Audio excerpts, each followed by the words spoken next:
नमस्कार। मेरे सामने एक 65 इयर्स ओल्ड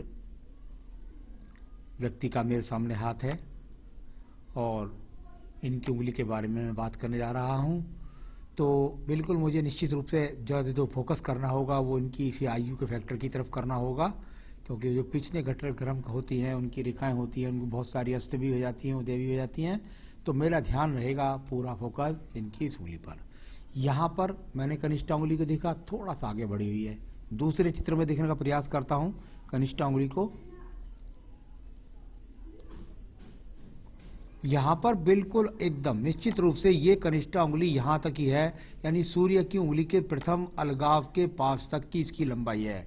इस प्रकार की उंगली जब व्यक्ति के हाथ के अंदर होती है, व्यक्ति बहुत बुद्धिजीवी होता है, सही समय पर सही डिसीजन लेता है, सकारात्मक सोच होती है, वृद्ध अवस्था तक व्यक्ति की याददाश्त काम करती है। और तीनों पर्व पर यहाँ देखता हूँ तो किसी भी प्रकार से अभी कोई ऐसे खराब पहलू नहीं जिनके अनुसार प्रथम पर्व बताता है आपके जीवन के अंदर आपकी बौद्धिक ज्ञान क्षमता को अच्छी है, व्यवहारिक क्षमता वो भी अपने आप में ठीक है, और थर्ड पर्पस भी खड़ी हुई रेखाएं हैं, यानी कुल मिलाकर के समाज में भी बैठते हैं और धन के आगमन भी ठीक है। मैं बात कर लेता हूं इसके बाद में आपके सूर्य की उंगली के बारे में। सूर्य की उंगली पर जब हम बात करते हैं 65 की एज पर, तो हमको ध्यान करना पड़ता है आंखों के रोगों पर, साथ ही साथ शारीरिक क्षमता, ऊर्जा, एनर्जी। सूर्य स्रोत होता है एनर्जिक स्रोत। तो एनर्जिक स्रोत पर मैंने ये देखा है जब ज़्यादा खड़ी रेखाएं होती हैं तो व्यक्ति में ज़्यादा एनर्जी भरती हैं। यहाँ इतनी खड़ी हुई रेखाएं नहीं दिखती। कुल मिलाकर के जितनी एक तरह थोड़ा सा आंखों के रोगों का हो सकता है, चश्मा का आपको थोड़ा नंबर बढ़ जाए, ऐसे संकेत दिखाई देते हैं। और कुल मिलाकर के जब ये बीच का गैप हो जाता है तो ये गैप वो होता है कि व्यक्ति जीवन में कहीं नौकरी के कारण, किसी व्यस्तता के कारण अपने जीवन में माता पिता की बुढ़ापे में सेवा नहीं कर पाता। ऐसा अधिकतर देखने में आता है।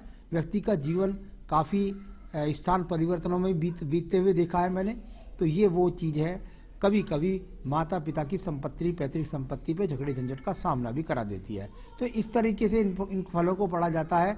अभी किसी भी प्रकार के एनर्जिक स्रोत का ही आपको ध्यान रखना है, बाकी कोई विशेष बात नहीं है।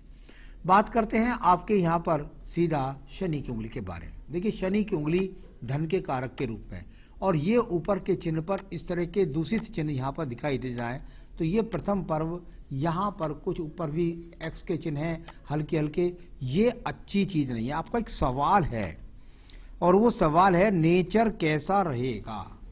देखिए, नेचर के लिए सब यहाँ पर भी देखा जाएगा शनि पर्व से, क्योंकि शनि पर्व स्वास्थ्य को प्रभावित करने वाला होता है।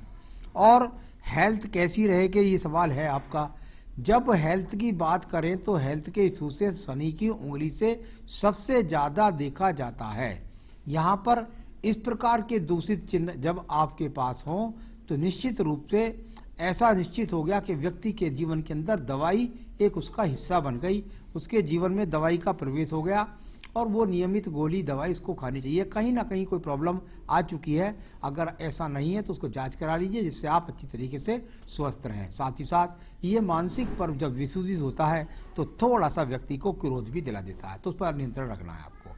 यहाँ कोई धन पर किसी भी प्रकार के धन संबंधी समस्याएं नजर नहीं आ रही। मैं बात करता हूँ इसके बाद में आपके यहाँ पर बृहस्पति की उंगली के बारे में। बृहस्पति की उंगली, और ये बृहस्पति की उंगली फिर यही वही संकेत प्रथम पर्व पर जो आपकी सेहत के लिए जाना जाएगा। प्रथम पर्व पर जब ये रेखाएं जाएं तो खान पान पर नियंत्रण रखना चाहिए, यानी आपके जीवन के अंदर खान पान पर नियंत्रण होना अनिवार्य हो गया है और उस पर आपको ध्यान रखना होगा, वरना आपकी सेहत को प्रॉब्लम करेगा। कुछ उंगली थोड़ा सा जब हटकर के होती है तो ऐसे व्यक्ति को अपना धन ज़्यादा प्यारा नहीं होता जितना अपने वचन प्यारे होते हैं। तो इस तरह की स्थिति, साथ ही साथ सेकंड पर्पज पर एक रेखा जब आड़ी हो तो ऐसी नहीं है कि पत्नी की बात मानता सारी, अपनी डिसिप्लिन से चलने वाला व्यक्ति होता है। कुल मिलाकर के संतान का सुख सहयोग प्राप्त है। मैं बात करता हूँ आपके बुध पर्व के बारे में। वर्तमान के बुध पर्व को देखा जाएगा वर्तमान के धन की स्थितियों के लिए। यहाँ पर बहुत ही सकारात्मक दो रेखाएं खड़ी हैं, दूसरे हाथ से भी देख लेते हैं। बिल्कुल 2 से 3 बहुत ही सुंदर रेखाएं आपके पास जो ये खड़ी हुई हैं, ये आपके जीवन के अंतर में निश्चित रूप से आज भी आपके पास धन के आगमन के स्रोतों को बनाए हुए हैं। तो कुल मिलाकर धन का आगमन की कोई प्रॉब्लम नहीं है। धन के आगमन आज की तारीख में भी है और बुद्धि भी बिल्कुल श्रेष्ठता से काम करती है, ये बनाने वाली रेखा है। अगर आप में यहाँ देखेंगे आप अपने सूर्य पर्व पर, तो कुछ मछली का सा चिन्ह तो मुझे इस चित्र में दिखाई दिया। इस चित्र से मुझे कुछ मछली का सा चिन्ह नजर आता है। ये श्रेष्ठता का प्रमाणिक चिन्ह होता है। यदि सूर्य पर्व पर यह मछली का चिन्ह स्पष्ट रूप से इस तरह बन रहा है तो ये श्रेष्ठता की प्रामाणिकता को दर्शाता है। व्यक्ति को अच्छी जॉब दिलाता है, अच्छी नौकरी दिलाता है, अच्छा सम्मान दिलाता है। पर्वत कुछ दबा हुआ हल्का सा लगता है, तो ऐसा कह सकते हैं कि भाई अब जो है वो क्योंकि एज भी 65 की हो गई है, लेकिन सम्मान बहुत ऊंचे स्तर का आज की तारीख में भी आपका है। तो सम्मान ऊंचा है। आप चाहें तो इस समय राजनीतिक कार्यों में भी अपनी सहभागिता कर सकते हैं, वहाँ भी आपको अच्छी पहचान बना सकते हैं। ऐसे संकेत यहाँ पर हैं। चलिए मैं बात करता हूँ आपके शनि पर्व के बारे में। धन का पर्व शनि का पर्व, और शनि का पर्व को यदि देखता हूँ तो यहाँ पर ये बहुत ही सुंदर रेखा 55 के बाद से, और ये यहाँ पर वो रेखाएं जो खड़ी हैं जो बृहस्पति से प्रत्येक क्षेत्र से आती हुई है, यानी व्यक्ति के पास धन के साधन की कोई भी कमी नहीं है। धन का हिसाब किताब अच्छा, करोड़ों रुपए की संपत्ति के योग दिखलाई पड़ते हैं। यहाँ बात करेंगे आपके बृहस्पति पर्व के बारे में। बृहस्पति का पर्व और यहाँ बृहस्पति का पर्व मुझे सम पर्व के रूप में ज़्यादा नजर आता है। दोनों तीनों जगह देख लेता हूँ कहाँ पर कोई चिन्ह तो नहीं है किसी प्रकार का। बृहस्पति पर्व जब थोड़ा सा उठा हुआ हो और कोई चिन्ह ना भी हो तो भी कोई चिंता की बात नहीं होती। बृहस्पति पर्व का अपने आप में उठा होना ही इस बात को दिखलाता है कि व्यक्ति के अंदर ऊर्जा है और कोई दूषित चिन्ह नहीं है, तो व्यक्ति के पास सभी प्रकार के संसाधन और साधन भी होते हैं। तो ये बृहस्पति का पर्व यहाँ पर अनुकूल अवस्था में संतान का सुख सहयोग, पत्नी का सहयोग सब दिलाता है। यहाँ बात करूंगा मैं आपकी हृदय रेखा के बारे में। हृदय रेखा जो आपके जीवन के अंदर बताएगी कि आपके मन के विचार की धारा कैसी है, आप दूसरों के विचार कैसे रखते हैं, इन चीज़ों के लिए आपकी हृदय रेखा देखी जाएगी। यहाँ हृदय रेखा और बिल्कुल एक रूपता से जाकर बृहस्पति पर्व को जाती है, यानी अच्छी मन की शैली है, अच्छे लोगों में उठते बैठते हैं, अच्छी भाषा शैली है, मन के अंदर कोई किसी प्रकार के बुरे विचार नहीं है, कोई किसी का गुप्त धन हड़पना नहीं चाहते हैं। तो ये अच्छी धाराओं को दिखलाने वाला ये हृदय रेखा है। थोड़े बहुत इशूज़ हैं जो वर्तमान की 65 की एज के आसपास में हैं, हल्के हल्के चिन्ह जब हो जाते हैं तो थोड़ा स्वास्थ्य का ध्यान रखना चाहिए। ये इस प्रकार के संकेत यहाँ पर हैं, तो थोड़ा ध्यान रखना है खान पान का। बस अब बात करते हैं इसके बाद में हम आपके यहाँ पर मंगल निम्न मंगल पर्व की। निम्न मंगल पर्व अगर वर्तमान की रेखा को देखें तो बहुत बड़ा एक जैसी स्थिति बन गई, लेकिन यहाँ एक चतुर्भुज भी बन रहा है बहुत शानदार सा, जो अच्छा खासा व्यक्ति के जीवन के अंदर उसका मकान संपन्न बनाता है। और एनर्जी की बात है, आज भी आपके अंदर किसी भी प्रकार की एनर्जी की कोई कमी नहीं है। ये अच्छी रेखा का संकेत आपके हाथ के अंदर मौजूद है। यहाँ बात करता हूँ मैं आपकी बुद्धि, इसके बाद बुद्धि रेखा की। देखिए बुद्धि रेखा बिल्कुल अलग हट करके चलती है। हट करके बुद्धि रेखा चलने के कई फल देखे जाते हैं, साथ ही साथ पहुंच जाए दूर पर्वत तक, यानी अपने जीवन में स्थान परिवर्तनों का सामना, विदेश से जुड़ना, दूर स्थानों को जाना, ऐसे संकेत भी व्यक्ति के जीवन में हो सकते हैं। साथ ही साथ जब बुद्धि रेखा थोड़ा अलग चले तो इसका कारण होता है कि व्यक्ति अपने जीवन में पत्नी को ज़्यादा वरीयता नहीं देता है, उसकी बात को ज़्यादा सुनता नहीं है, थोड़ा सा अपने ही चलाता है। कुल मिलाकर जिद्दी किस्म का हो सकता है, जो डिसीजन ले लिया उस पर करके रहूँगा, इस तरह का निर्णयात्मक क्षमता। और ये थोड़ा सा बृहस्पति की तरफ से शुरू हो जाए तो ज्ञानी और सारे परिवार से अलग काम करता है ऐसा व्यक्ति और अपना नाम कमाता है। तो बुद्धि रेखा अपने आप में थोड़ा सा कह सकता हूँ डिसिप्लिन वाली है, लेकिन बाकी सब कुछ अच्छी स्थिति की ही बुद्धि रेखा ये कहलाती है। द्वितीय मंगल पर्व की बात करता हूँ, जो झगड़े झंझट मुकदमों के लिए जाना जाता है। छोटी छोटी रेखाएं हैं, कोई ज़्यादा विवाद तो नहीं है, थोड़ा बहुत होगा इशू तो उसको आप निपटा लेंगे। तो ये इस तरह की स्थिति है। मंगल द्वितीय पर्व पर भी है। चंद्र पर्वत को देखा जाता है व्यक्ति के जीवन के अंदर कुल मिलाकर मानसिक रोगों के लिए, डिप्रेशंस के लिए। यहाँ पर इस तरह का कोई भी संकेत नहीं है जिससे मैं ये कह सकूँ कि आपको किसी प्रकार का डिप्रेशन का योग है, कोई मानसिक डिप्रेशन का योग है, ऐसा कुछ भी नहीं है। हाथ के अंदर एक रेखा निकल करके इधर से चंद्र पर्वत का संबंध बनाती है, यानी ये वो रेखा थी आपके जीवन में जिसने आपको निश्चित रूप से, अगर ये पूरी तरह से प्रमाणित रही होगी, तो आपको दूर स्थानों से जुड़ करके, जहां आपको ट्रांसफर का सामना, स्थान परिवर्तन का सामना, विदेश यात्राओं का सामना इस तरह के व्यक्ति को करने को मिल जाता है। तो ये अच्छी सोच के लिए भी ये रेखा जानी जाती है। शुक्र से निकलकर चंद्र पर्वत को रेखा जाए, व्यक्ति जीवन लग्जरियस जीता है।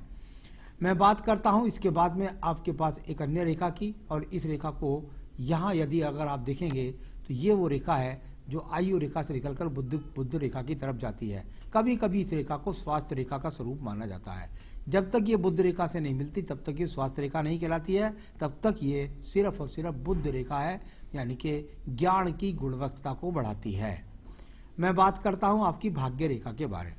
भाग्य रेखा अगर पिछली है तो उसको ज़्यादा पढ़ूंगा नहीं। दूर स्थानों से उठ के भाग्य बना, स्थान परिवर्तन का सामना हुआ, भाग्य अच्छा चलता रहा, आगे भी ठीक ठाक रहा, कि पिछली रेखाओं को ज़्यादा नहीं बोल सकते। अभी यहाँ वर्तमान की अगर मैं बोलता हूँ तो 65 पर अच्छी खासी रेखाएं आज भी आप मौजूद हैं। तो चलिए, ये भाग्य रेखा भी आपके हाथ के अंदर थी, जिन्होंने कई बार स्थान परिवर्तन इस तरह की चीज़ों को दिखलाया है। मैं बात कर लेता हूँ एक मंगल रेखा के बारे में, जो आपके अंदर साहस की कारक के रूप में मानी जाती है। इसने आपके जीवन में 60 साल तक आपका बहुत साथ दिया। अब ये रेखा आपके पास नहीं है, आपको स्वयं की जीवन शैली को तय करना होगा। इस प्रकार की रेखा जीवन में जब निकलती है, वो कहते हैं शुक्र पर्व से यदि भाग्य रेखा का आयु रेखा से उदय होकर के चले तो व्यक्ति अपने जीवन में पत्नी के आने के बाद उसके जीवन में ज़्यादा लग्जरियसता बढ़ जाती है, ज़्यादा व्यक्ति की उन्नति तरक्की प्राप्त होती है, ऐसा बोला जाता है। यहाँ पर बात करते हैं शुक्र पर्व के बारे में। शुक्र पर्व वर्तमान की स्थिति से अपने आप में ठीक है, कोई किसी प्रकार की खराब रेखा नहीं है, संसाधन ठीक ठाक आपके पास में मौजूद है। आइए बात करता हूँ आपकी आयु रेखा के बारे में। आयु रेखा, और ये इस प्रकार से चलती हुई यहाँ पहुँच गई, और यहाँ से जाकर के एक और हाथ में देख लेता हूँ दूसरे में जरा।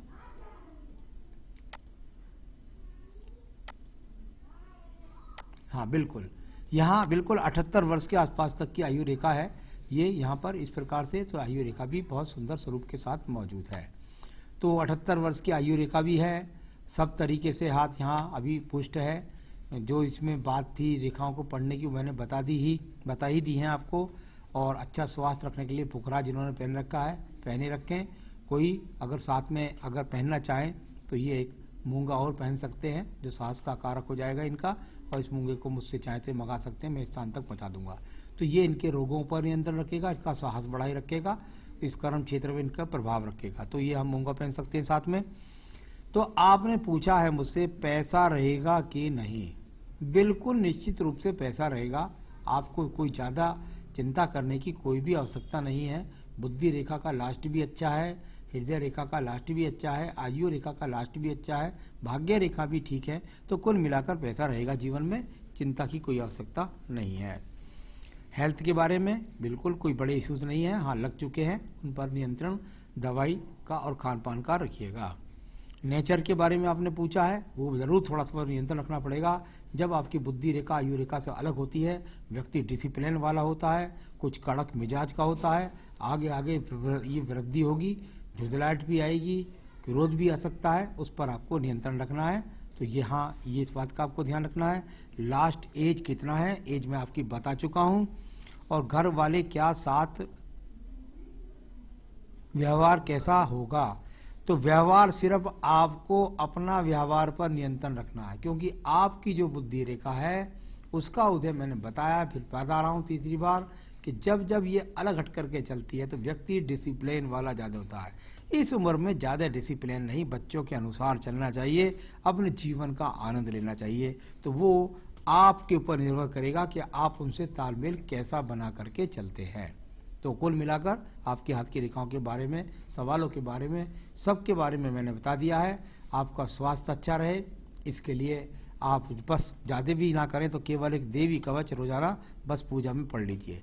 दुर्गा सप्तशती में एक देवी कवच होता है, उसे पढ़ लीजिए, वो आपको सारी चीज़ें, अकेला कवच ही सारी चीज़ों को आपको प्रदान कर देगा। नमस्कार।